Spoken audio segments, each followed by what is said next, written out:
हवामहे कविं कवीनामुपमश्रवत्तमम् ज्येष्ठराजम् ब्रह्मणाम् ब्रह्मणस्पत आनः शृण्वन्नोतिभिः सीदसादनम् ॐ श्रीमहागणाधिपतये नमः। ॐ वृषभम् च शनीनाम् विश्वरूपमदाभ्यम् बृहस्पतिम् वरेण्यम् ॐ तद्विष्णोः परमम् पदम् तदा पश्यन्ति सूरयः दिवीव चक्षुराततम्। ॐ श्रीं ह्रीं ज्योतिर्ब्राह्मणाय नमः। ॐ हरे रामकृष्ण हरे रामकृष्ण हरे रामकृष्ण। ॐ गणासराय नमः। ॐ पराशराय नमः। ॐ पराशराय नमः। ॐ पराशराय नमः। ॐ गणेशसूर्य आदित्य ॐ गणेशसूर्य आदित्य ॐ गणेशसूर्य आदित्य ॐ।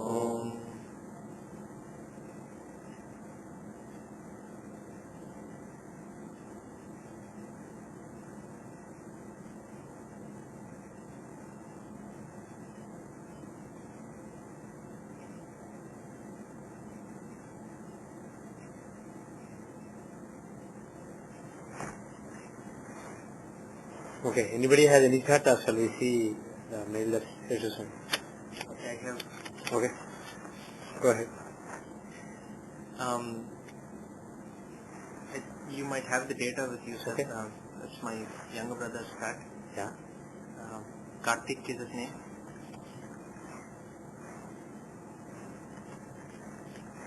It's from there.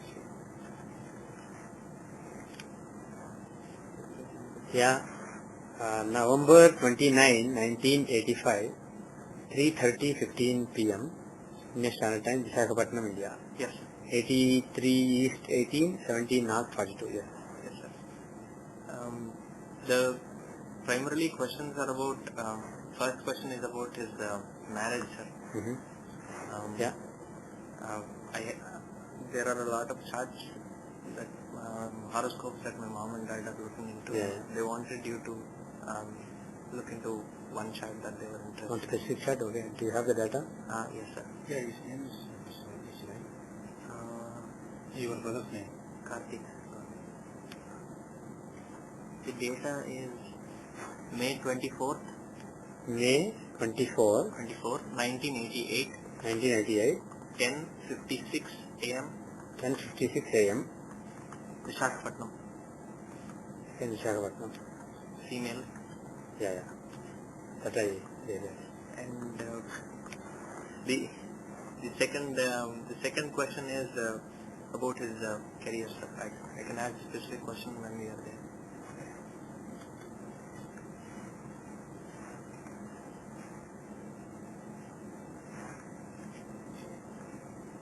Can share some information about the girl if you are interested. Okay, 1 second.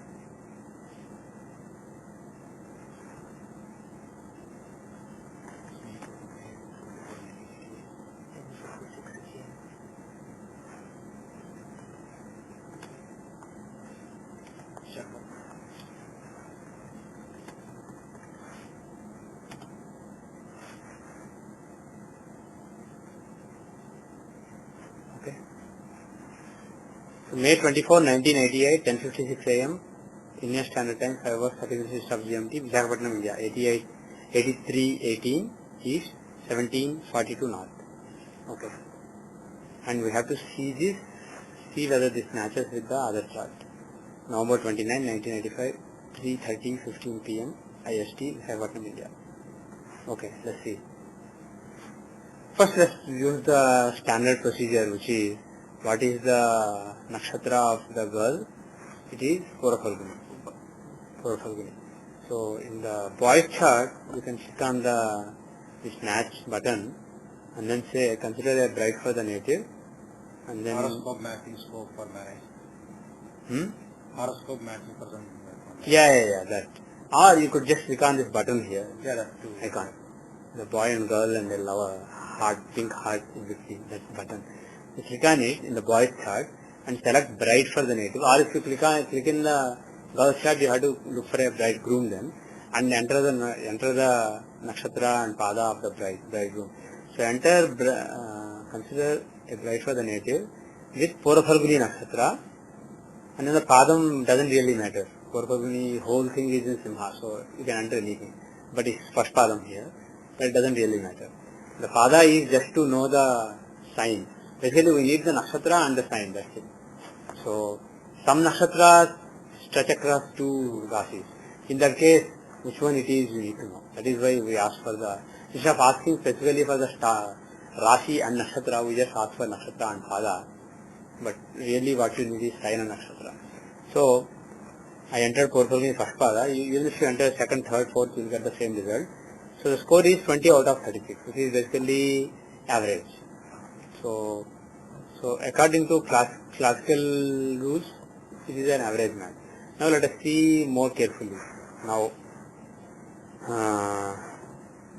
how are the respective moons? His moon is in Gemini and her moon is in Leo. Gemini and Leo, basically they are 3 and 11 from each other, and also their friends Mercury and Sun, they are okay. So, to be on native Rashi chart. Both the natal Rashi charts I am comparing. And if you compare the Lagnas are in mutual quadrants. Okay, and the lords of Lagnas are Moon and Mars, they are friends. Okay, so basically when you take Sun, Moon and Lagna, there is basically things are okay. And then if you see the placements of Venus in both the charts, because Venus is the Karaka for love. Venus is Scorpio in one chart, in the other chart he is in Gemini. So Venus in both the charts are in Shashtashtakas or Shadashtakas. So that is not that great. And secondly, he is having Aries Lagna with Rahu in it. So likely to be a bit stubborn. And also Mars Lagna Lord is in the 6th house. So when a male owns the Lagna, he is in the 6th house, and Rahu is in Lagna, there is a lot of malefic influence on Lagna, and in general Aries is a stubborn Lagna. So the person is likely to be very assertive and independent and difficult to follow instructions. He is not liking to obey, but wanting to chart his course like that. And 8th house is very, very strong. So somebody who has a good level of detachment, who's interested in spiritual progress. So that's what you would expect. And if you look at the girl, the Lagna is Cancer. Cancer Lagna with Moon in the 2nd house with Rahu Ketu axis. Okay. So first of all, Yogakaraka Mars and 8th Lord Rahu being together in the 8th house, aspecting the Lagna Lord. And basically Rahu Ketu are on the Lagna Lord axis, on the 8th house axis. So, and also 12th Lord is in the 12th house, Mercury. So she is also basically spiritual type. There will be interest in spiritual life, even in her chart. So that is one thing. The other thing is, Lagna, even though there is influence of Mars on Lagna Lord Moon, and even though Lagna Lord Moon is in a fiery sign, basically she is Cancer Lagna. So the thing is, Cancer Lagna people tend to be a little sensitive and emotional. But at the same time, apart from Lagna Lord is key for deciding the personality, how a person approaches life, how a person feels. So, given that Lagna Lord is in a fiery sign and aspected by Mars, and also Manji and Gurka are there. So I would expect that she is also a little stubborn. But the thing is, a little more emotional and stubborn. Whereas he is dry and stubborn, I will say, and the girl is more emotional and stubborn. So the thing is, that is one concern basically. There is some stubbornness at both ends. That will be difficult. Moreover, in one case it is Mars Lagna with Rahu in it, in the other case it is Mars and Rahu together, aspecting the Lagna Lord.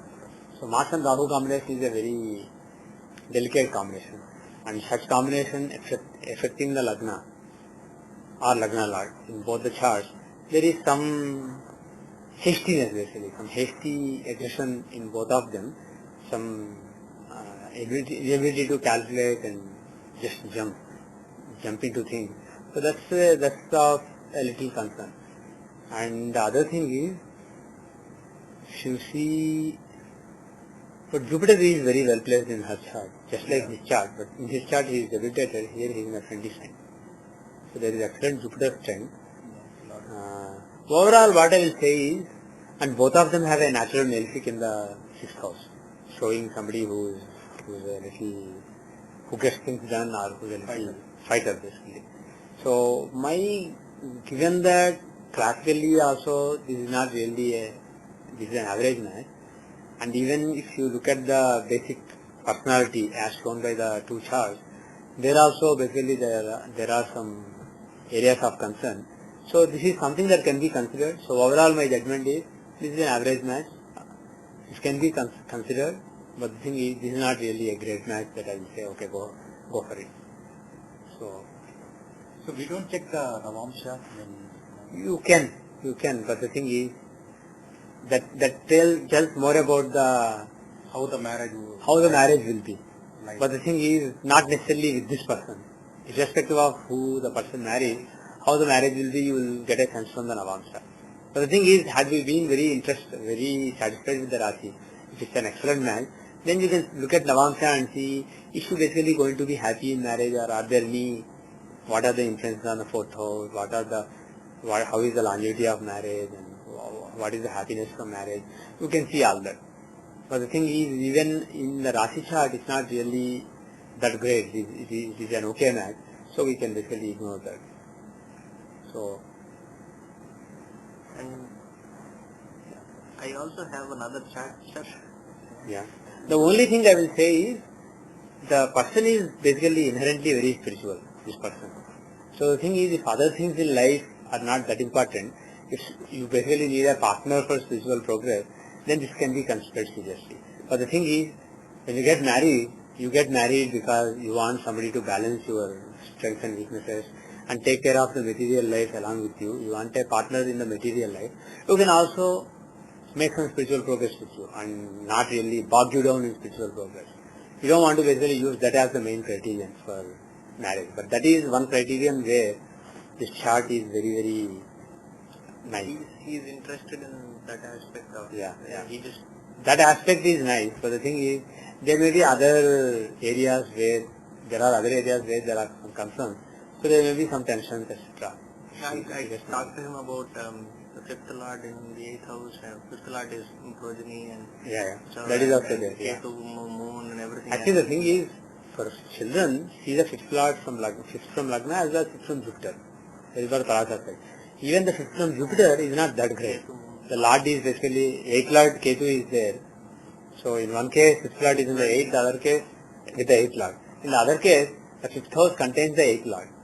And moreover, moon Ketu combination is not good. It's basically like an eclipse. So an eclipse occurring in the 5th house from Jupiter.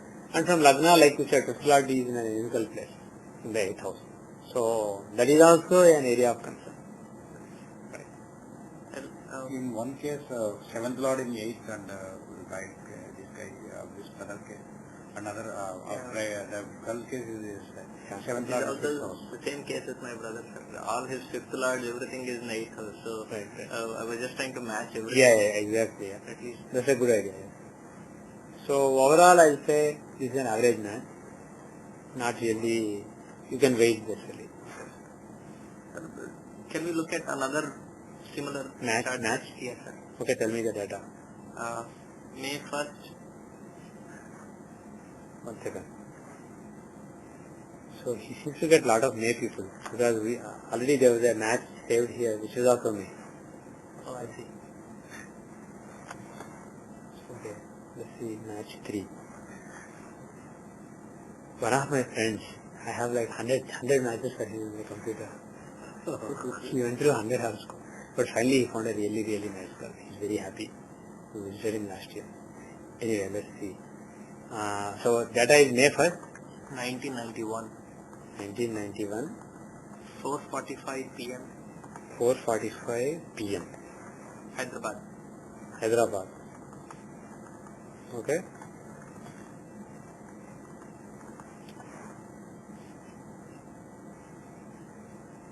So May 1st, 1991, 4:45 p.m. IST, Indian Standard Time, 5 hours 30 minutes east of GMT, Hyderabad, India, 78 degrees east 28, 17 degrees north 23.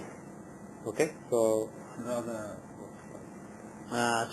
so here the nakshatra is Anuradha fourth padam, right? At the end of Anuradha. So let us see. 11. The score is 11. Yes, sir. The score is 11. Okay. Fourth. Okay. I got more data actually. Here I got only small. So basically traditionally the score is 11 out of 36, which is basically very poor, below average. So this is basically classically this is not something to be considered. But let us quickly see if there are any interesting things that basically make us. Now the moons are mutually Sadashtakas. Okay, and the lords of the moon signs are Mercury and Mars. They are not really friends. So moon signs are owned by enemies and then are neutrals, and then moons are in Shashtakas. And if you look at Lagna, same here. Lagna is also in Shashtaska. Again, Lagna lords are not really friends. So, and if you look at the relative Venuses are in Samsaka. So that is fine. So mutual Venus placement is good, but mutual Lagna placement and moon placement is poor. So the thing is, there's no need to consider too many other factors. When you basically see the score is bad, Lagnas and moons are not so well placed. So I just looked at our fifth house Lord in fifth. But it's Saturn and Jupiter aspecting, yes. And Lagna Lord in 7th exalted, Venus 9th Lord in 9th. Looked at the completely, I said, just looking at the horoscope. Horoscope by itself basically, not as a match, It has some kind of a protection because 9th is a 9th. 9th Lord is aspecting Lagna in 7th exalted. 5th house has aspect of Guru, and Guru is actually exalted. With all these in mind and with him in mind, I just thought if we didn't fix on anything, sir. These are I understand. I just want to ask you because I just want to sail on the right path before I say something. My mom and dad are really interested in bugging you every time they get something, and I said that's not feasible. Now the thing is, see, there are some strengths like you said. The fact that exalted Jupiter aspect Venus house and Saturn is there, and Venus is well placed. So Venus and Jupiter and Saturn, the three planets are well placed. And also 12th Lord Sun is exalted in the 8th house. The horoscope has some strength, but the thing is, if you see the Navamsha, in the Navamsha, Lagna Lord is debilitated, and 7th Lord Saturn is debilitated, and with Mars, and Venus is again debilitated. So the thing is, see, Venus is in moon sign in the Rashi, but in Navamsha he is debilitated and also afflicted by Sun. And if you see Jupiter, he is exalted in the Rashi chart, but in the Navamsha he is in an individual Navamsha. But the thing is, his aspect on he is the 9th Lord. So his aspect on Mars and Saturn is actually protecting. So even though Saturn is debilitated, the 7th Lord, the aspect of Jupiter is a protecting one. So overall, I'll say Navamsha looks pretty good. Basically, marital life will be smooth based on the Navamsha also. And if you look at the Saptamsha,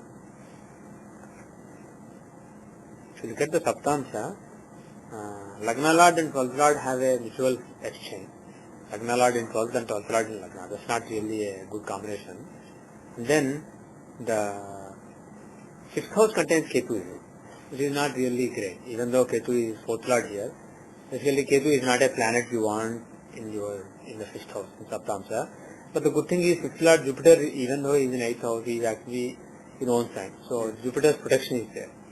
So overall, though 6th house in Rashi is very powerful, Saptamsha is not looking very good to me. It is very average. So if that is the main motivation, I'm not really sure if the Saptamsha is so indicative of See, and the thing is, compared to the fifth lord is strong, but sixth lord is exalted in the third house. So, and he is aspecting the fifth house. So, an exalted sixth lord is aspecting the fifth house, which is not really a good factor for the fifth house. So, basically, fifth house, the 12th lord committee is afflicting it, and the second lord committee is aspecting it, being in exaltation sign. So, though Jupiter is in one sign, the fifth lord, this is not really that great. And if you look at the fifth lord from Jupiter in Saptamsha, just like in Rashi, the fifth house is containing the sixth lord, and sixth lord is in fifth house. So, from Jupiter, fifth and sixth have a Parvartana in the Saptamsha. So, there are weaknesses in the Saptamsha. So, even though the fifth house is strong in Rashi, it may or may not be children, it may be something else shown by the fifth house. So, overall, my feeling is this is not really a match to pursue just based on a couple of interesting factors. Overall, the match is very poor. The temperament basically may not match that well. They may not have that happy a marriage. So, it's a better idea to skip this one. The previous one is actually better than this. I'm not looking at him. I understand his perspective, sir. Yeah. He always, when he also reads and studies your lessons and all that, so it's very difficult to try to argue. So I just take point by point. Okay. My criterion was not even progeny, sir. My mom and dad put a seed in me saying, see, look, you keep telling about the fifth house and fifth lord and eighth house and all that. So see to it. No, you should look at progeny also, but the main thing is the temperament should be basically compatible, and they should the marital life should be smooth. That is the main criterion. And then look for progeny also, that is fine. But there are so many other also they see, right? After the map is points, there are other 7 other factors they see apart from this.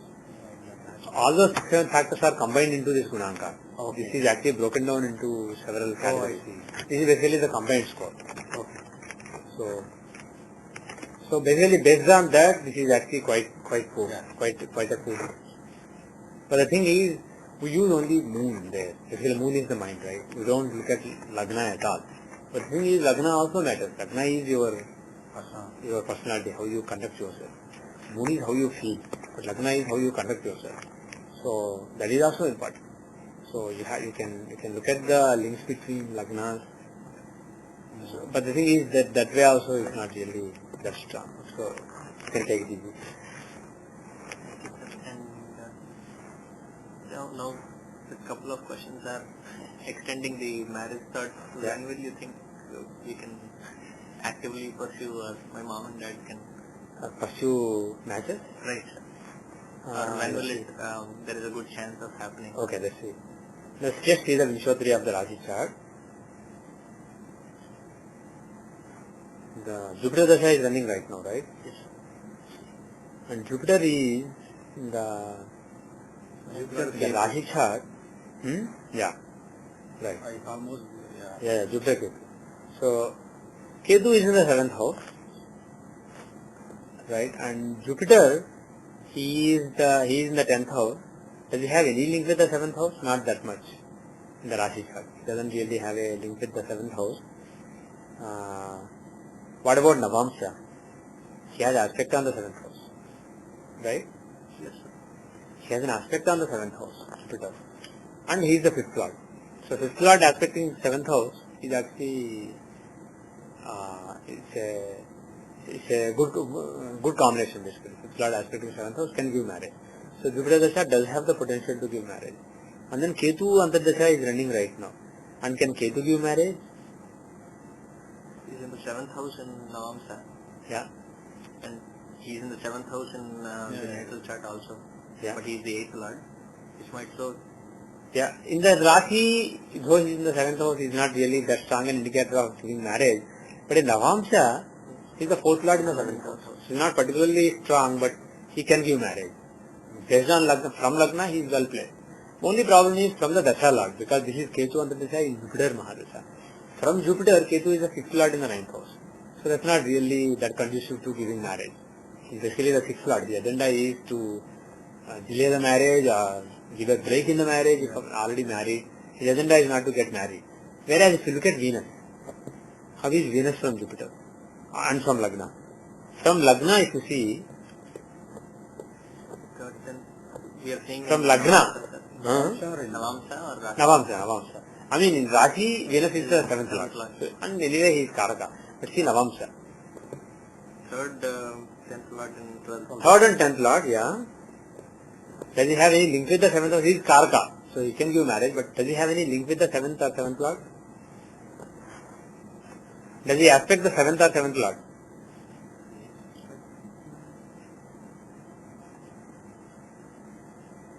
Rashi is there. No, Grahadrishya. Venus does have a 3/4 aspect on 7th house. Right?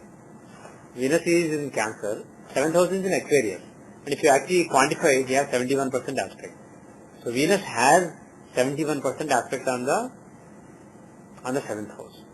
So so basically he has a link with the 7th house. He is a Karaka and he has 71% aspect on the 7th house.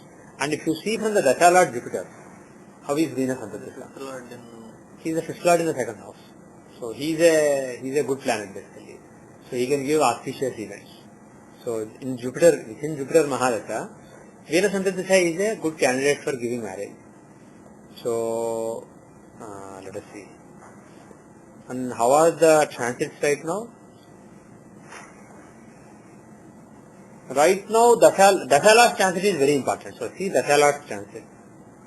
Dasha Lord Jupiter from moon of Rashi chart, natal moon of Rashi chart, Dasha Lord Jupiter is transiting in 12th house. This is not such a great transit to give marriage. But when he comes to Gemini, right? When he comes to Gemini, he will be aspecting the 7th house from moon as well as from Lagna. Right? So when he aspects the 7th house, then there is a better chance. Moreover, that is the radical Navamsa position. He is in Gemini Navamsa. So when he comes to Gemini, there is a good chance of getting married. So basically second half of next year and early 2014. So I think that, but the thing is you have to keep looking, but it may work out probably in the middle of next year. And if we quickly see Tithi Pravesh, current Tithi Pravesh chart.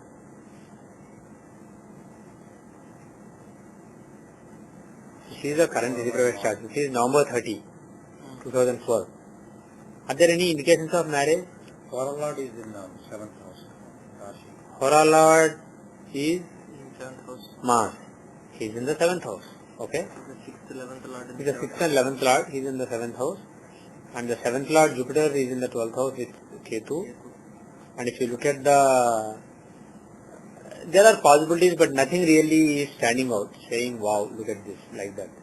If you see the Navamsa, unfortunately Navamsa is right on the border, we don't know for sure. If you see the Navamsa Lagna, it is 3:15, so 22 seconds later it will change. So we are not sure if this is accurate. But taking this, Lagna Lord Venus is in the 5th house. Okay? And the 7th Lord Mars is in 11th house in a friendly sign, in an Ajmitra Rashi. So Lagna Lord is strong, again he is in an Ajmitra Rashi, in a trine, and the 7th Lord and Lagna Lord are, though they are not friends, they are in Samsaptaka. Venus and Mars are in not only Samsaptaka, if you look at longitudes, the Navamsa longitudes, very close. Right? Look at the Navamsa longitude. Venus is at 28 degree Aquarius, Mars is at 26 degree Leo. So within 2 degrees. So very closely aspecting each other in the Navamsa. So that combination is, by the way, one of them is actually Hora Lord, right? Yeah, Mars is the Hora. 7th Lord is actually Hora Lord. So there is a strong chance. Mars Dasha, Venus Dasha, for example. So those are the... 2013 July is one. Yeah. 2012. July, August actually. July-August time frame, Venus Dasha will run. So Mars Dasha is actually running right now. So right now also there is a chance of marriage. So if suddenly something works out, there is a chance of marriage in the next couple of months or next month or so. But more likely probably it will be in the Dasha of Venus. So the strongest probability is for the July second half, August and September, that time frame. And also probably Shravan Masam comes during that time. then there will be a lot of muhurtas after the Ashadha Masam. So probably that is a good time to target, but keep looking. All the best. And now to his final question. Yes. Okay. Yes, sir. He just got his H1. Yeah. And he is actively trying to find a job. Yeah, and which can give him more than $22 an hour. And he's saying with all my mom and dad basically cornered him one day and said you have to get married, and he's so very scared that and absolutely sure that he cannot handle anyone with $22 of salary. And he said, look dude, I just want to get into a better position than I'm in right now. Okay. So what is he doing right now? What is he does cloud computing, sir. He builds all these VMware servers and all that. Okay. He's actually very good at it, but wherever he goes they ask for experience, and that's one thing that he doesn't have because he just did his masters and he's been working since the last 2 years in this field. Okay. He's just looking for a good break. Okay. So career basically he wants a break. Again, go back to the Vimshatri Dasha based on Rashi chart. But are we no longer seeing the D10 Vimshatri? Not, I mean, we may later, but we are just relying on Rashi for now. Now, if you look at the Dashamsha, first, what Dasha is running? Jupiter Ketu. Right. How are they in the Dashamsha? In 7th house. Both of them. Jupiter is very strong actually. So, even though he is in the 7th house of business, and he is actually looking for work, the bottom line is he is a very strong planet in this chart. So, very likely this Dasha will stabilize his career. He will find something good within this Dasha. Now, Antardasha, if you see, the current Antardasha is that of Ketu. Is Ketu conducive for some stable job? Well, he is a third lord, he is in the 7th house, not really that strong. But the thing is, if you look at Venus, how is Venus period? He's the second ninth lord. He is the second and ninth lord in the 11th house with the 11th lord. So he is actually Venus Moon combination in the 11th house shows fulfillment of desires and very good happiness in career. So Venus and the only problem is from Jupiter, if you see. From Jupiter, Venus is the third and eighth lord. He is a malefic from Jupiter. But the thing is, he is in a trine. From the Dasha Lord, Antardasha Lord is in a trine.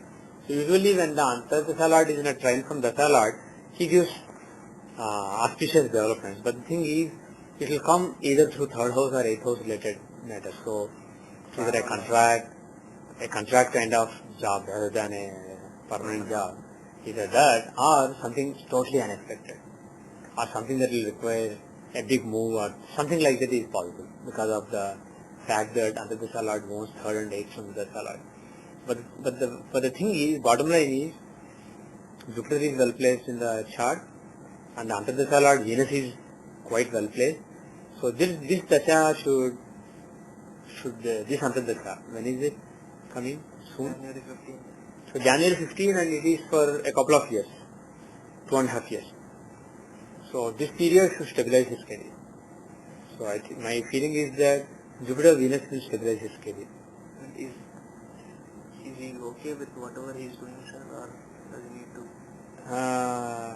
See, Lagna is Virgo, an intellectual sign, and the 10th house is Gemini. Yeah. And the 6th and the 2nd are also not particularly strong, so let's stick to the 10th house. So Mercury is in Mars sign. So I think that is fine. A software profession is perfectly fine. That is the right profession. The only thing I am concerned about is, if you look at this chart, 3, 7 and 11 are strongest. Yeah. 3rd house has Lagna Lord, Mercury. 7th house has 7th Lord, Jupiter. And the 10th Lord is also in 3rd house. And then the other trine Lord, Venus, is in 11th house with 11th Lord. So basically 7th and 11th and 3rd are so powerful. So this is not the horoscope for service at all. It is not the right chart. This is the chart for business or contracts or consulting, etc. So he should, it will be difficult to find a consulting job and you don't have much experience, but you never know basically. But eventually, he will settle down in some kind of consulting role and he will make good amount of money in that. And one thing I think is, Sun is okay, Sun Antardasha, but Jupiter, Moon Antardasha will be really good. 2016-17 time frame. That will be a glorious Antardasha because Jupiter is in 7th and Moon is in 11th, both in own signs and both friends and in mutual signs. Yeah. So if Antardasha Lord is the 6th Lord and in the 6th house from Dasha Lord, it will be really good. And they are also friends. It will be really good. So Moon Antardasha will be a glorious Antardasha. Until then things will be relatively, they will not bloom to the fullest potential. But I think this Venus Antardasha will stabilize. It will give some opportunities. But keep mind open to consulting kind of work. He is looking at consulting. Yeah. Good. Very good. And he doesn't want to. Yeah. He's not the person who is interested in earning money. Somehow I don't get that vibration from him. Yeah. He does. So don't tell him from the point of view of earning more money. Tell him from the point of view of being in control, being your own boss. He keeps saying that, but I mean, I'm really scared, sir, and that's the reason I'm asking. Yeah. I'm not saying something. No, actually, Dashansa is strong. I think he will settle down in a good career soon. He just recently finished his masters, right? You have met him. Yeah. He is so completely. He says, okay, if it's 25, that's fine. If you're making me go marry someone, please tell them that this is what I am. And then he keeps scaring my dad and mom off, saying, and he's like, can. So what is Saturn Rahu 6th Lord in Lagna signifies? That's not really that shows a career of obstacles and overcoming obstacles and some setbacks. Also it shows sluggishness, not really. See, Saturn in Lagna is a combination for being sluggish or being slow. So Saturn and Rahu, both the 6 lords in Lagna, somebody who is not really that interested. But at the same time, Lagna Lord is in 3rd house, Mercury, in a martial sign. So there are other interesting combinations. 3rd Lord is absorbed there. So there are other interesting combinations also. If he gets into something, he can actually get things done. And the thing is, the Antardasha of Venus is just about to start, so that can make difference. Okay.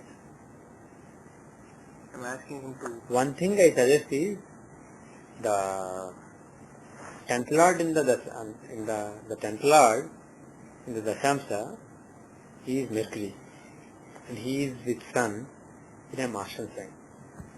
So Scorpio is a martial sign, so it shows a warrior or that kind of influence. Like for example, we say Chamunda from the sign of Scorpio, right?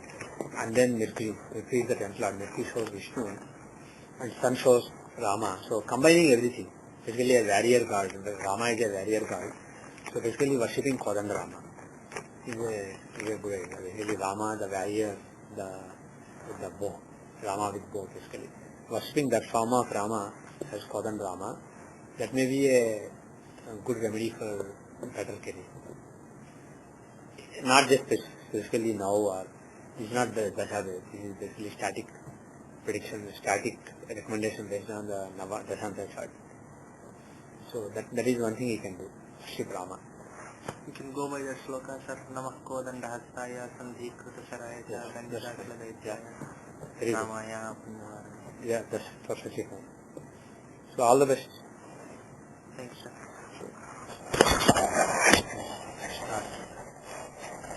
Stop. We'll start.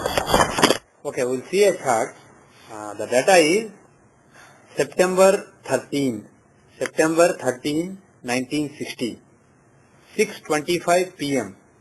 Indian Standard Time, 5 hours 30 minutes east of GMT, and the place is Secunderabad. 78 degrees 30 minutes east, 17 degrees 27 minutes north. The question is, the male says, married around 30 years, don't have the exact date. Wife did not join him after marriage. She filed a lawsuit against him to get some compensation. This went on for over a decade. Finally, divorce was applied for and was approved around 2007. Again, don't have the exact date.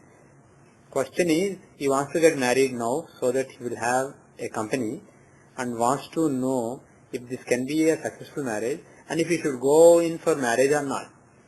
So this is somebody who's 52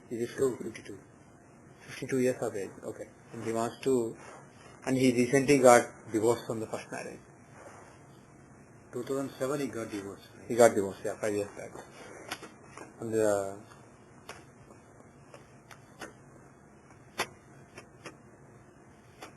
what is the number wife when after marriage means immediately?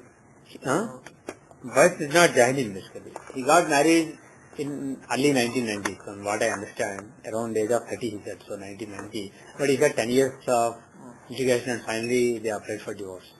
So for 10 years he was trying to get some money from him. And then finally they applied for divorce and it got sanctioned in 2007. So I'm guessing that marriage happened in early 1990s. And then she did not join him, so he didn't really have a marital life. And then he fought in court for 10 years plus. And then finally they said, okay, we'll just take the divorce. And then that happened in 2007. And then he wants to see now for company at the age of 52, should he get married again or is it a bad idea? So let's see.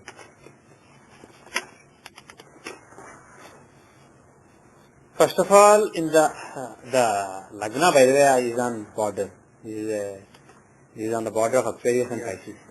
18 seconds earlier, Lagna will be Aquarius.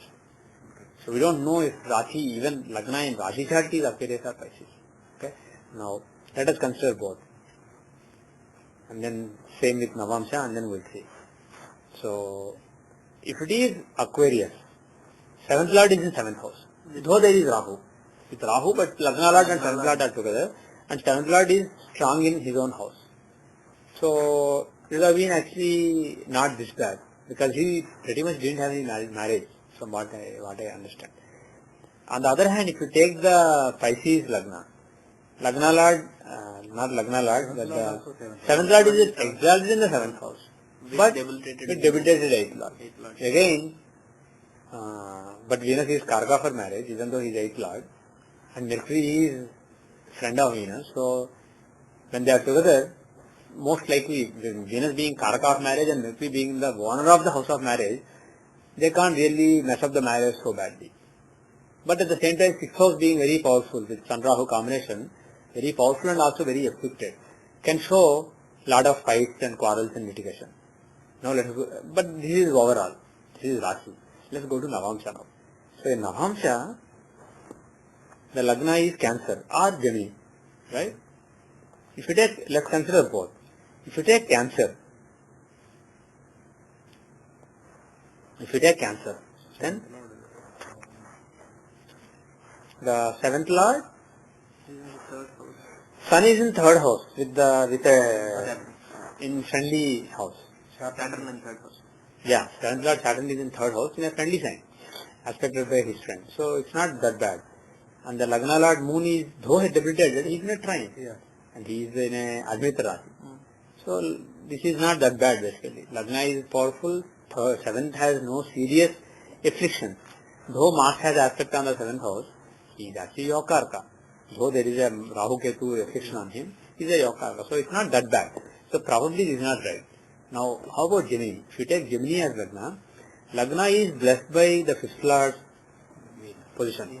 But the Lagna Lord Mercury is debilitated. So Lagna Lord is debilitated and he is weak. And also he is aspected by 9th and 8th Lord Saturn. So basically Lagna Lord is in debility. Even though Saturn is 9th, basically he is also the 8th Lord. So 8th Lord's aspect is on Lagna Lord and he is in debility. So Lagna is basically weak. But that's not enough. Let's see more. Now the 7th house. How is the 7th house? With Sun and inside it. 7th house contains Sun in a friendly sign. That is actually fine. He is the 3rd Lord. So placement of Sun is perfectly fine. But the 7th Lord Jupiter is in a Mitra Sthana. 7th Lord Jupiter is in a friendly sign, but he is afflicted by Rahu Ketu. He is afflicted by the 6th Lord Ketu. The 7th Lord Jupiter is afflicted by the 6th Lord Ketu. As well as Mars. As well as Mars. Mars is not Yoga. I was thinking he is Yoga. He is also 6th Lord. So 6th Lord Mars has an aspect on Jupiter. Ketu is with Jupiter. And if you look at the longitudes, Jupiter and Ketu are actually reasonably close. Okay, so Mars's aspect is not that close, but Ketu is okay, fine. So there are restrictions. Now let's see the dashas when all this happens. So we are putting it 18 seconds behind. No, I'm just looking at dashas. Okay. That explains better based on what we have seen.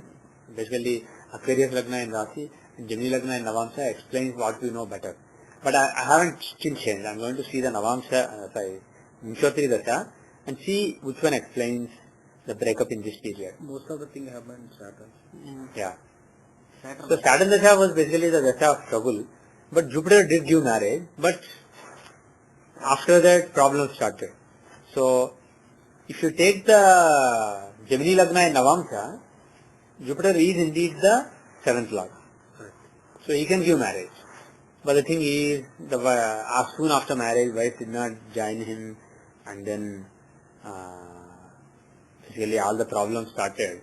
So that is also possible because Jupiter is restricted. But whole of Saturn Dasha was an unfavorable Dasha when wife did not join him. He was fighting with wife and all that. That if you take the Cancer Lagna doesn't make sense at all. Because this guy He's though 8th Lord, he's also the 7th Lord, right? He's restricted. He's in the 3rd house. But if you take the Gemini Lagna, taking Gemini Lagna, he's the 8th Lord and also 9th Lord, and he's aspecting the 6th house. So bottom line is, being the 8th Lord aspecting the 6th house, he basically can give problems and setbacks, etc. And moreover, apart from aspecting the 6th house, he is also affecting the Lagna Lord, and also he is affecting Moon, and also he is aspecting Lagna. So he has aspect on Lagna Lord and Moon, the Karka of mind, and on the 6th house basically. So 8th Lord's aspect on 6th house can aggravate the troubles. So overall, in Saturn Dasha, all this litigation and all the tensions and not having the marital happiness, that can make sense. If Gemini is the Lagna in the Saturn Dasha. And then in 2007, he got divorced. He doesn't know the exact date, but 2007. That was Moon Antardasha. So Jupiter Moon Antardasha. Saturn Moon Antardasha. So Saturn Moon Antardasha, the thing is, Moon is in the 6th house. He is the 2nd Lord. Basically the planet owning the house of family, and he is in the 6th house of litigation or separation also. 60 is the 12th from 7.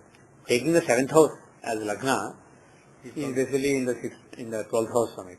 So he can give Moon can give break, and he is also debilitated. And then if you see from Saturn, he is in the 3rd house. Correct. Moon is in the 3rd house from Saturn. So if Antardasha Lord is in the 3rd from Dasha Lord, is it good or bad?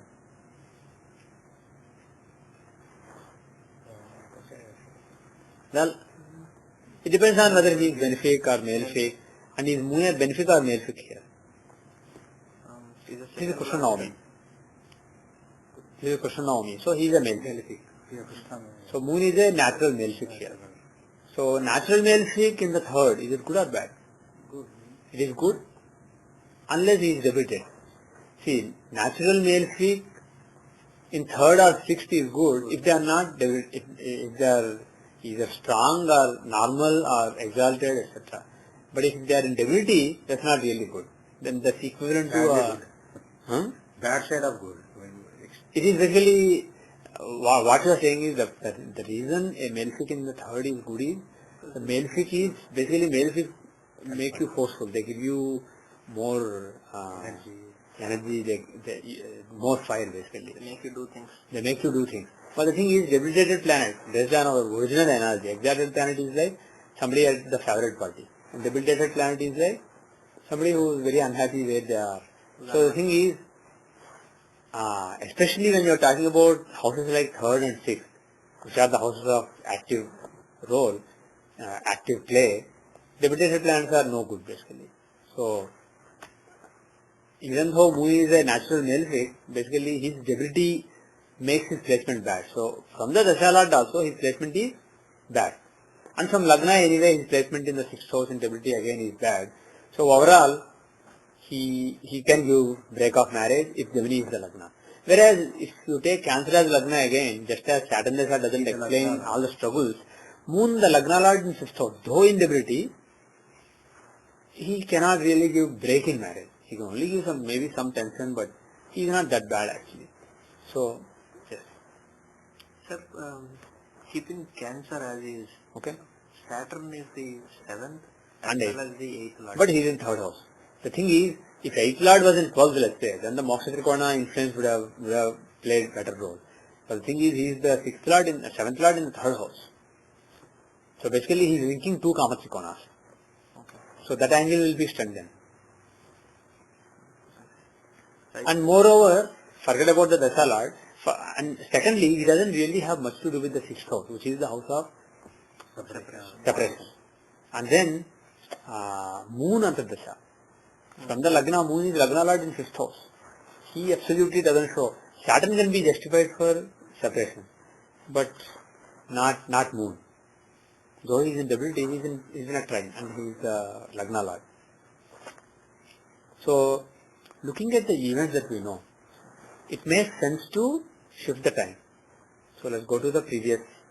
Change birth time to move Lagna to the previous sign in Navamsha. We don't have to look at Venus from the perspective of Venus here. If you see, that doesn't help you in rectification. That can only add some points to, that can actually add more fuel to whatever is already there. That doesn't really help you in the rectification. So it becomes 624:41. Yeah, 624:42. Yeah. What was the original time? 625, right? Let me just say it.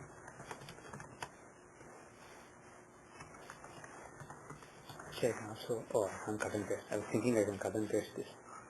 Okay, I have it in paper. Do it at home. Okay. So we have the time now. The next step is, is there a chance of success in second marriage? Okay. Second marriage, is it 8th from 7th or 8th from Ural or 8th from the second house, 7th house. So second house. 7th house is the house of marriage, and the 8th from there is Cancer. Yeah. So Cancer will show the second marriage. So looking at things from Cancer point of view, is Cancer afflicted or is it well placed? How is Cancer? There are no serious influences on it. Cancer is basically normal. There are no seriously negative influences as well as positive influences. So focus more on no occupants. So focus more on the Lord. And Moon from Cancer, the Lagna Lord is in debility but in the 5th house. So the thing is, overall, if you look at the strength, see, the first marriage Lord Jupiter, he was with the 6th Lord. He was basically from Lagna, he was with the 12th Lord. Lagna Lord was in a trine but with both the 12th Lords. So that was a bad thing. But here, Lagna Lord is in 5th house and there are no serious, nobody affecting him, but Saturn's aspect is there. And Saturn is the 7th and 8th Lord. So, 7th and 8th Lord. Okay, with respect to Cancer. With respect to Cancer, from Cancer. So the thing is, so Cancer shows like the second marriage and Capricorn shows basically the self from the point of view of second marriage. Basically it is the 7th from the 7th house. So basically Lagna Lord and 7th Lord influence is not really, 7th Lord aspecting Lagna Lord is not really a bad influence. But Saturn also owns the 8th house. So there is, it's not perfect but it's a blemish, but it's not really as terrible as the previous one. So there is a chance of better luck in the second marriage, statically. Now let's look at the dashas. So, sir, is it Papa Kartari like because? On who? Moon. On Moon? Yes, there is. Mars Rahu on one side and Sun on the other side. But Sun is not really such a malefic from the point of view of marriage. For purposes like marriage, Sun is more like a benefic planet. So this Papa Kartari is not that strong.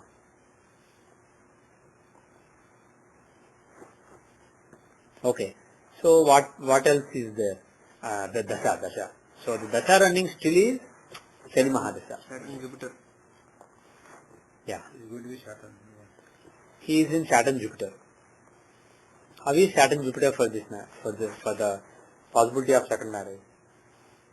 So with respect to Cancer, Saturn is a good dasha for second marriage because Saturn himself is the seventh lord. Yeah. And he is in the Upajaya, is in the third Upajaya house. from the second So Saturn marriage. major dasha period is good, and Jupiter is the ninth lord, even though he is the sixth lord. Yeah. But he's with, now he has better combinations like fifth lord aspecting him and fifth lord with him. And from the Lagna basically. From the Lagna, Yokarka aspecting him. He is the ninth lord, though sixth lord, but he is also the ninth lord from this second marriage. And the Yokarka is aspecting. So this is actually Condition. Better. And from Saturn, Jupiter is the seventh lord. Correct. From the Dasha lord basically. And aspecting the second house of second marriage from Saturn. Taking Saturn as Lagna, Jupiter is the seventh lord of basically partnership and companionship. Aspecting the second house of specifically for the second marriage. Right. From the Dasha lord also. So and from the Lagna, does he have anything with the second house, second marriage? He has 3/4 aspect on moon, who shows the second marriage. Jupiter has 3/4 aspect on moon, right? And Bhoga and Paka fall in the fifth house for second marriage. Okay, Bhoga and Paka. So where is Bhoga? From Saturn, Jupiter is in the 8th house. From Jupiter, if you take the 8th house, it is fifth from Cancer. It is fifth from it is in the sign containing the planet showing second marriage. So this Antardasha has the potential to give marriage. So next few years do have the potential to get married again. But once again, Mercury is coming, sir. Yeah. Yeah. For once again the sustenance of the second marriage, and I'm just looking at Mercury. Yes, good idea. So if you see, Mercury is basically Lagna lord. So statically, not for first marriage or second marriage, etc. He is the Lagna lord. So basically, from the point of view of marital life and marital companionship, he is basically a beneficial planet. Though he is debilitated and has Upayakana dosha, he is basically a decent planet. Whereas from the Lagna, from Saturn Dasha, Saturn is basically the 8th lord. 8th lord in the 4th house. Though he is also the 9th lord, 8th lord in the 4th house. So Moksha Trikona has become more active. He is one Moksha Trikona lord and another Moksha Trikona. And when Moksha Trikona is activated in the chart of marriage, that's not really a great thing. Whereas if you take Mercury, he is basically Lagna lord in the Lagna lord and 4th lord in the 10th house. So basically he is a better planet than Saturn. So this dasha will be better for marital companionship. Now, specifically for the second marriage, from Cancer, Mercury is 12th lord in 9th house. 3rd and 12th lord in the 9th house. And he is a male fig, but he is debilitated. He is a male fig, but he is debilitated, and he is in the 9th house.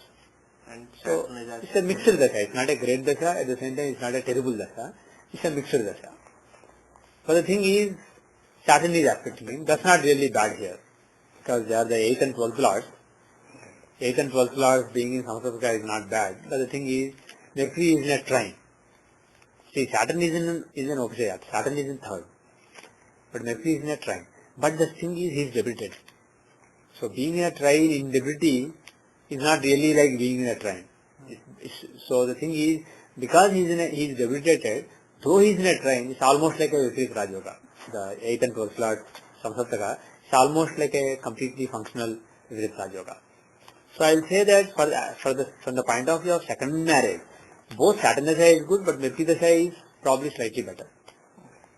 So there is potential to get married in the next few years. Let's see the Tithi Pravesh, annual chart. 2012 first, current year. Moon is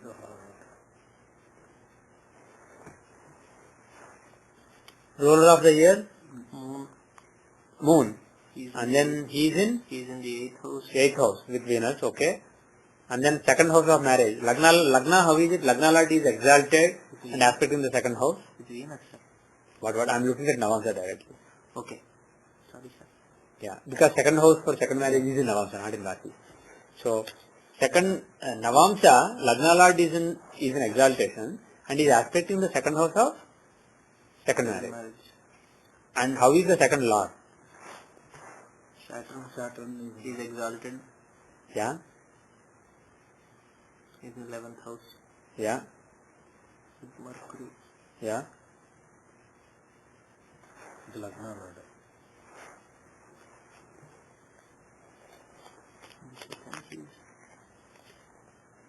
He is with Lagna Lord also. Lagna Lord and ninth Lord. Yeah. So Saturn is with taking the second house of second marriage as Lagna.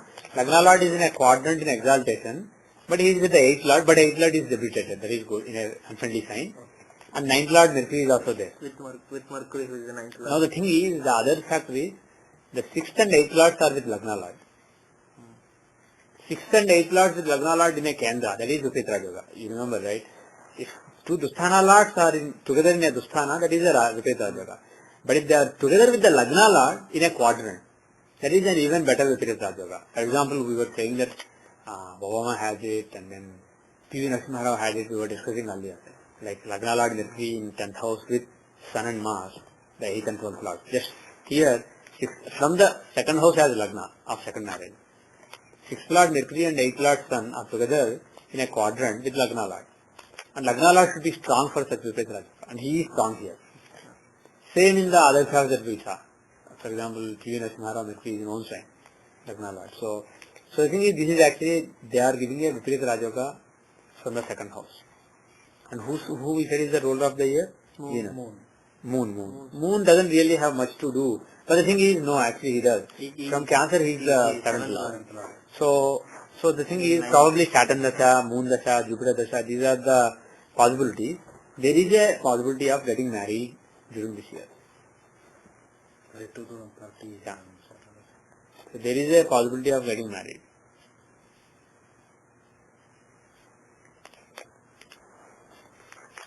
So the suggestion would be, second marriage will be markedly better than first marriage. Second marriage will be, though not perfect, it will be more, it will be better than the first marriage. And then there is a chance of marriage in the next couple of years.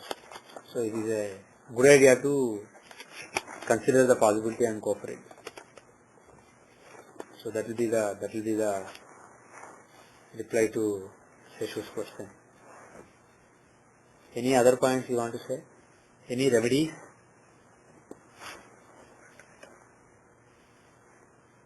Any remedies? For marriage in general? So praying moon, Yeah.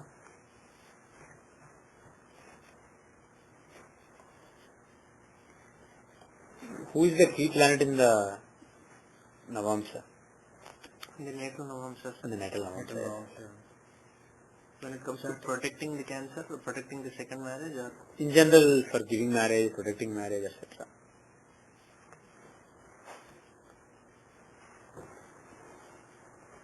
Saturn. Okay, Saturn is a good possibility. The other is the Venus. He is a trine lord in Lagna. The Lagna lord, anybody having a, if the 5th lord or 9th lord is in Lagna, they will really protect. So Venus is the Karaka for marriage, and also he is the 5th lord in Lagna here. So the thing is, there are several possibilities, but one possibility is if you worship Venus, if you propitiate Venus. The other thing is, the lord of the sign Mercury is in debility, and his Dasha is coming soon. Saturn, Mercury, I just said Venkatesh, I thought Venkatesh. That is also a possibility, but what I was coming to was, basically, worship Mercury and Venus together. The Lagna Lord and the planet in Lagna. Okay. So Mercury and Venus together, so Lakshmi Narayana. That is what I was thinking. And even Saturn in a Mercurian sign basically shows Vishnu or Vishnu Avataras. So the thing is, and then Venus is a very good planet being in the Lagna here. He is the protector of the Lagna. So what I suggest is worshipping Lakshmi and Narayana, like chanting Lakshmi Astotram and then Vishnu Astotram. So that will be a good idea. Either on Fridays or on Wednesdays. Probably Wednesdays. Lagna is in a Gemini sign. So let's say on Wednesdays, chanting Lakshmi Astotram, then Vishnu Sahasram, and again Lakshmi Astotram. So do that every Wednesday. That will be a good remedy for him, for happy marriage. Any other comments, questions, observations, anything else?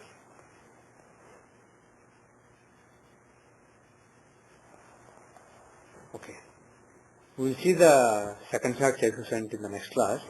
Are there any general questions or anything you want to ask, anything you want to clarify until now?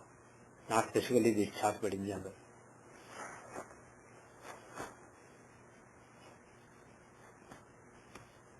Okay. I have Yes. Before that, when I say highlight Rashis or highlight Rashis, Yeah. Aspected by this Rashi means Rashi Drishti. Yeah. When I click that and that is Rashi Drishti. Yeah, that is Rashi Drishti. Rashis have only Rashi Drishti, they don't have Graha Drishti. Yeah. Whereas if you click on a planet and then select, if you click on a planet and then select highlight Rashi, then you will also see aspected by this planet Graha Drishti, aspected by this planet Rashi Drishti. Both are specified. Actually, aspected by this Rashi, in brackets I have said Rashi Drishti here. So, okay, so even if you click on a planet, the Rashi based numbers also will be there. That's what I have. Yeah. It's a subset of. Because if you click on planet, you are also clicking on Rashi. Because planet is in the Rashi. There's no way you can make that distinction. Yeah. That is why in the brackets we said aspected by this Rashi. But the thing is, both are same. Aspected by planet by Rashi Drishti and aspected by this Rashi by Rashi Drishti are basically the same. You have two entries there, right?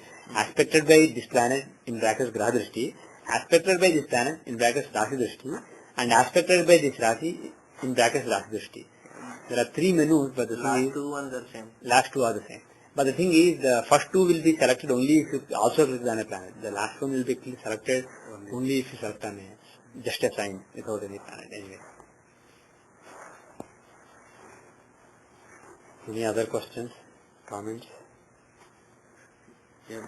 Can we chart for tomorrow and see anything going to happen? What? No, nothing. Don't worry. Because there are so many things happening for last few months in America.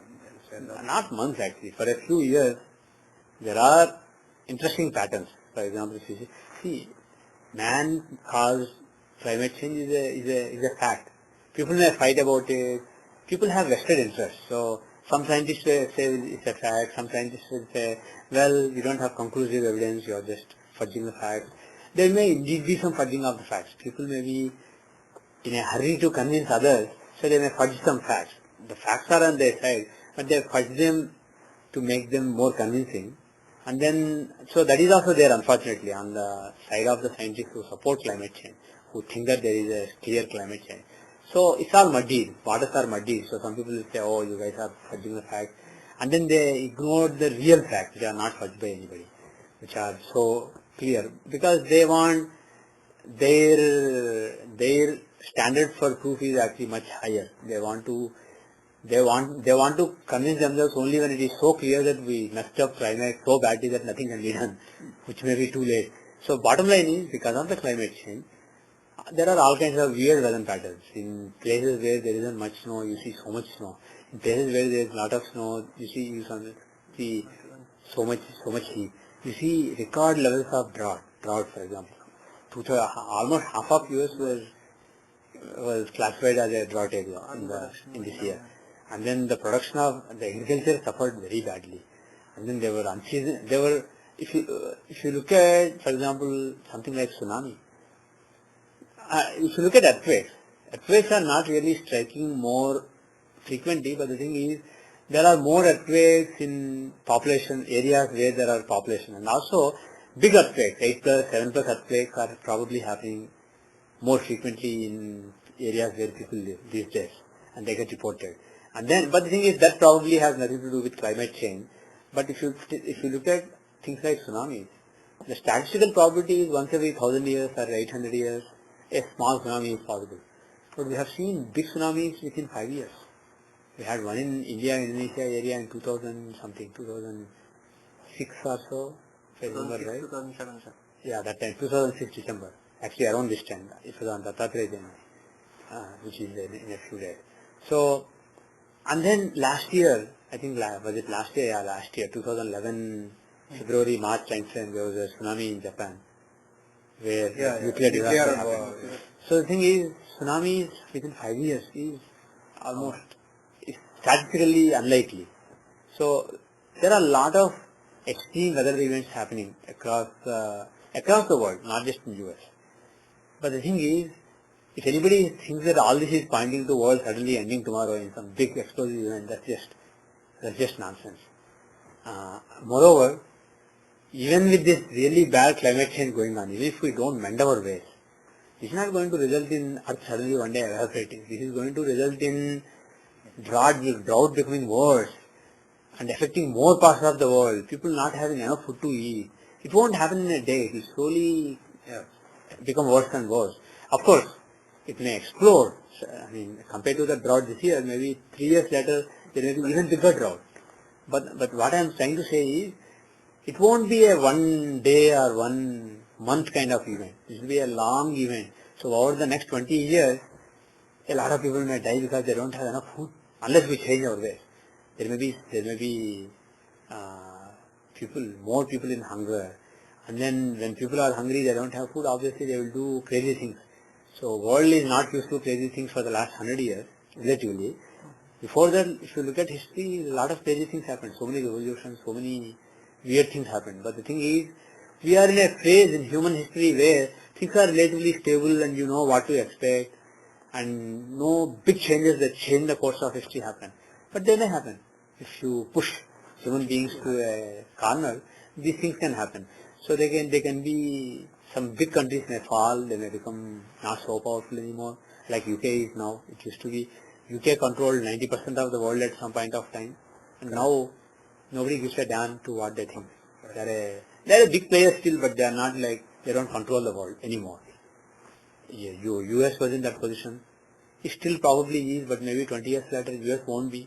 Maybe, so big powers may go down and some new powers may come, and then in some countries huge numbers of people may just perish simply because there's no food and there are no medicines, and the extreme weather events they are unable to take. And then there may be oceans rising and maybe more tsunamis in some areas, maybe some big cities, because a lot of cities tend to be on ocean side on the islands related. So some islands may go down, some big cities may go down, but the thing is, that's nothing. I mean, if you look at what happened in the last hundreds of thousands of years in human history, that is nothing. We'll be excited about it, we'll be so pained by it, but the thing is, for somebody who is looking from the sky at what is happening in the world, checking every few thousand years, this is nothing basically. These worst things have happened in the past, basically, let me put it that way.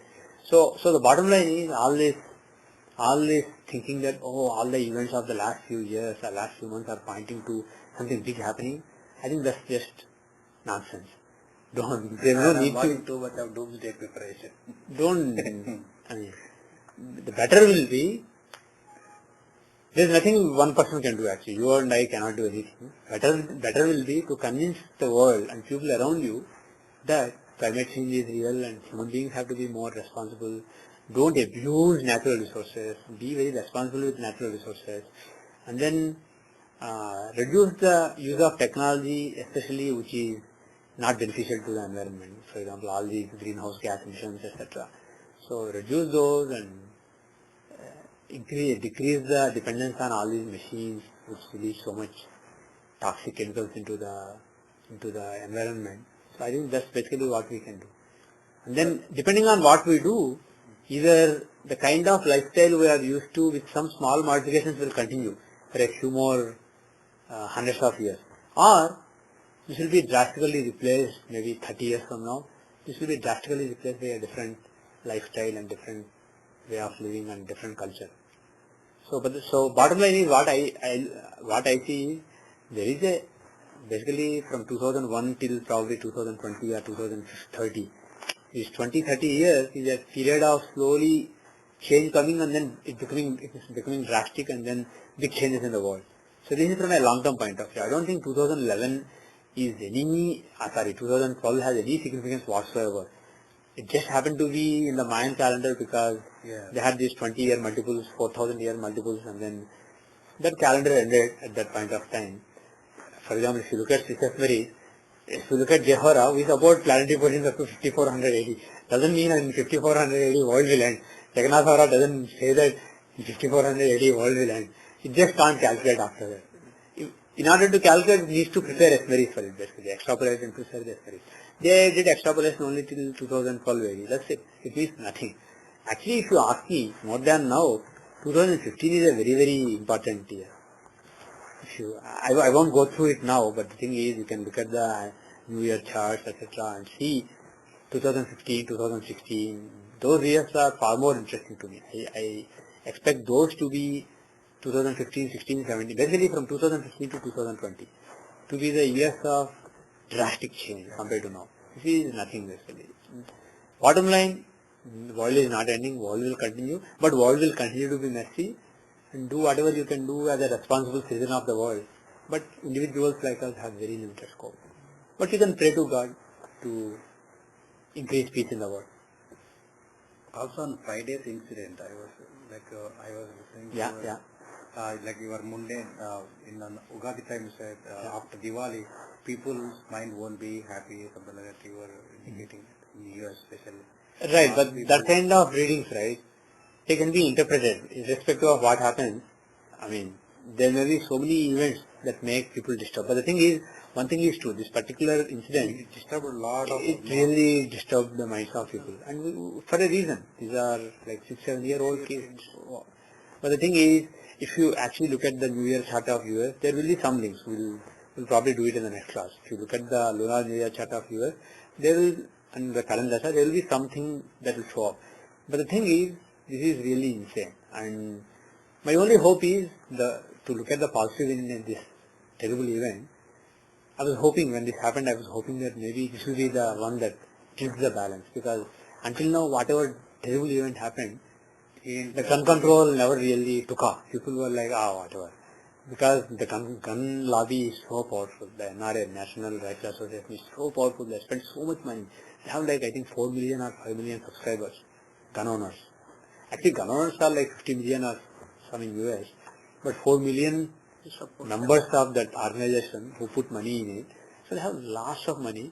So they fund various Senate and House campaigns, and whoever says any word against guns or tries to push gun control, they will get the guy out. So this has been a real terrible problem. And now it seems like some really strong gun advocates are actually saying we should do something. Maybe assault weapon. Yeah. I think so far 3 or 4 people had a A rating from NRA, which means they are very reliable gun supporters, gun control opponents, including a Republican. They basically are saying enough is enough now. I'm for gun, the right to own guns, but this has gone too far. We have to do something about it. So hopefully, at least assault weapon ban will be good enough. Maybe some background checks. I think something may happen this time. But we'll see the chart and look at it later.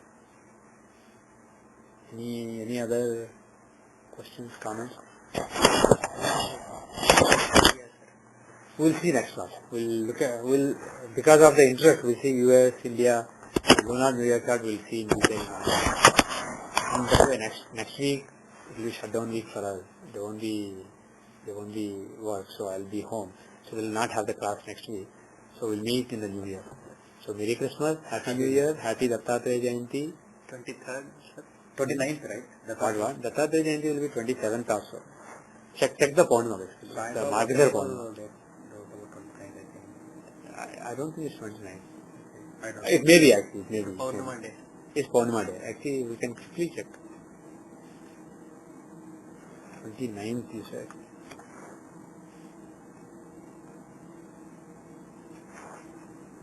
Okay, 29th is, those guys probably just look, I don't know why they did that. 29th by the, weekend. 29th by the time sun rises, it's already Krishnapaksha. So 28th, 27th night I thought it came. No, actually, whole Friday was Krishna Pratipad. So I am not sure why you are saying 29. I remember 27. Yeah, it is right. Yeah, weekend celebration. Weekend celebration, yeah. Actually, it's on Thursday, 27, whole day. On Thursday. On Thursday. The whole day it is there, basically. Yeah. By the time sunrise, it's already Purnima. In the night, it is Purnima. Next morning, till 5:30 in the AM. So, Dattatreya Purnima, Datta Jayanti is on December 27th, Thursday. And actually, moon will be in Mrigashira that day. Till 4:30, 4:40 in the evening. So, Margasira Purnima, moon is supposed to be in Mrigashira. And he will be in our vicinity. Okay, so happy Dattatreya Jayanti, Merry Christmas, Happy New Year, and whatever festivals you celebrate. Om Sarvam Shri Krishnarpanamastu, Loka Samasta Sukhino Bhavantu, Sarve Jana Sukhino Bhavantu, Yavat Bhumandale Sanatana Dharmo Vardhatu Visheshata Bhartakhande. Om Shanti Shanti Shanti.